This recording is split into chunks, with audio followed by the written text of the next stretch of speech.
আবু জাহরা গোত্রের লোক বলে তুমি মুহাম্মদের কল্লা কাটতে যাও? আরে তোমার বোন ফাতিমা বিনতে খাত্তাব আর তোমার বোনের জামাই সাঈদ, এরা তো দুজন কালিমা পড়ে মুসলমান হয়ে গেছে।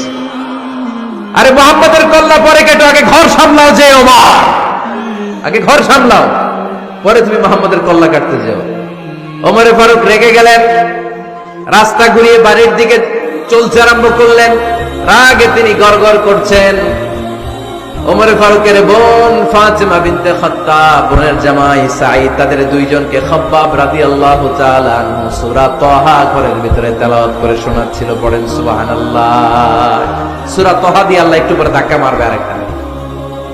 ওমরে ফারুক যখন আসলেন, ওমরে ফারুকের আওয়াজ শুনে খাব্বাব রাদিয়াল্লাহু তাআলা আনহু লুকিয়ে গেলেন। ওমরে ফারুক দরজার মধ্যে কড়া নাড়লেন। বোন বলে, কে তুমি? সাইয়েদনা ওমর বললেন, আমি ওমর। খুলে দেওয়া হলো। ঘরের ভেতরে ঢুকেই কথা নাই বার্তা নাই, নিজের আপন বোনকে মারতে শুরু করলো ওমর। বোন জামাইকে আঘাত করতে শুরু করলো। মারতে মারতে নিজের কলিজার টুকরা বোনকে, বোনের জামাইকে সাইয়েদনা ওমরে ফারুক পিটাতে পিটাতে রক্তাক্ত করে ফেললেন। গা দিয়ে ফিনকি বের হয়ে যখন রক্ত বের হয়, সাইয়েদনা ওমরে ফারুকের দিলের মধ্যে মায়া তৈরি হয়ে যায়। সাইয়েদনা ওমরে ফারুক বললেন, আমার কলিজার টুকরা বোন আর বোন জামাই, তোরা কেন মুহাম্মাদের কথায় পাগল হলি? বুঝলাম না কেন মক্কার লোকগুলো পাগল পড়া হয়ে সব মুহাম্মাদের দলে চলে যায়। কি এমন কথা মুহাম্মদ তোদের শোনায়? কি এমন বাণী তোদের শোনায় যে বাণী শুনে সব তোরা মুহাম্মাদের দলে চলে গেলি? কি আছে মুহাম্মাদের কাছে? কি কি জাদুটা? কি কি জাদু পেলি সেখানে? আমার একটু দেখা। বোন ফাতেমা বলে, না ভাই, ইন্নাকা রিজিস, তুমি নাপাক।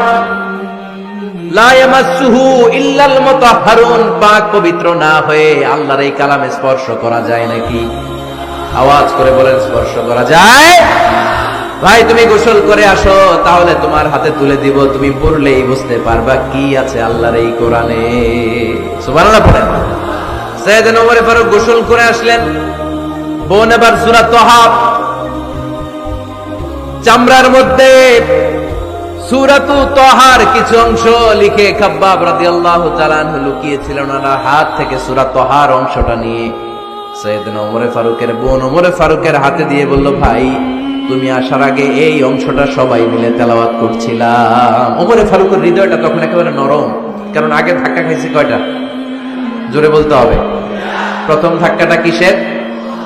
হ্যাঁ, দোয়া। দ্বিতীয়টা হাক্কা, সূরার নাম হাক্কা দিয়ে দিয়েছেন আল্লাহ ধাক্কা।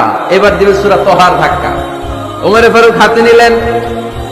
খুব ভালো আরবি জানতেন, চমৎকার আরবির অর্থ বুঝতেন, কারণ আরবি ভাষাভাষী মানুষ। হাতে নিয়ে নজর দেওয়ার পরে ওনার চোখ দিয়ে দাঁড় দাঁড় করে পানি বের হয়ে গেল।